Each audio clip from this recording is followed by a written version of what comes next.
Abani Ahmed Kizigo nacheza Migori Star.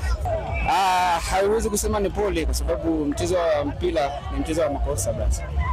Kwa hiyo inapotokea mistake lazima kuadhibiwe. Hiyo ipo kwenye mpira. Kiukweli tu hatuwezi kujikosoa sana kwa sababu sisi wenyewe tulikuwa kwenye maandalizi mazuri na wenzetu pia walikuwa kwenye maandalizi mazuri. Ni sehemu ya mchezo kupata matokeo kwa wakiwa ugenini, yaani wakiwa nyumbani na sisi tukiwa nyumbani vile. Ila tunachomshukuru Mwenyezi Mungu kwamba mchezo wa leo tumecheza kwa kupambana, kwa kujitoa licha ya mapungufu madogo ambayo yameonekana kwa upande wetu sisi na kwa upande wa waamuzi, kwa sababu hatuwezi kujisifu kabisa kwamba tumekamilika kwa kila idara, sawa? Kwa hiyo hata waamuzi na wenyewe kuna sehemu fulani hivi wamesababisha ni kuchachia hii game ya leo kwa nzito kidogo. Kiukweli haikuwa mipango yetu kuishia hapa. Japo imetokea, hauwezi kukataa. Lakini kwa mchezaji mmoja lazima kuna kile kitu ambacho unajua kabisa mimi ni mchezaji, nimekuja kupambana, afa nimekuja kupambania timu yangu. Timu yangu ndio imefikia ukomo wa hapa. Hauwezi kukataa matokeo, si unajua? Kwenye matokeo kila kitu kinawezekana.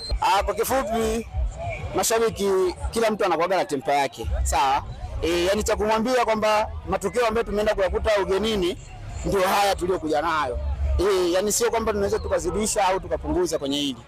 Ila tu wao wenyewe najua kuna baadhi ambao wamefika kama wajumbe wao watakuwa wameuona mchezo. Sidhani kama kuna makosa mengi ambayo yametugharimu sisi kwamba mpaka ikafikia stage wao wakashindwa kutupokea kama timu yao. Sidhani kama hicho kitu kipo. Kitu cha kwanza tunampongeza kwa sababu kwa mkoa wetu kiukweli tulikuwa tumedorola. Na hata kama ukifuatilia mashindano ambayo yalikuwa yanapigika hapa mkoani, si yenye kubeba taswira ya jumuiya ya watu wa vijijini na wa mjini, sawa?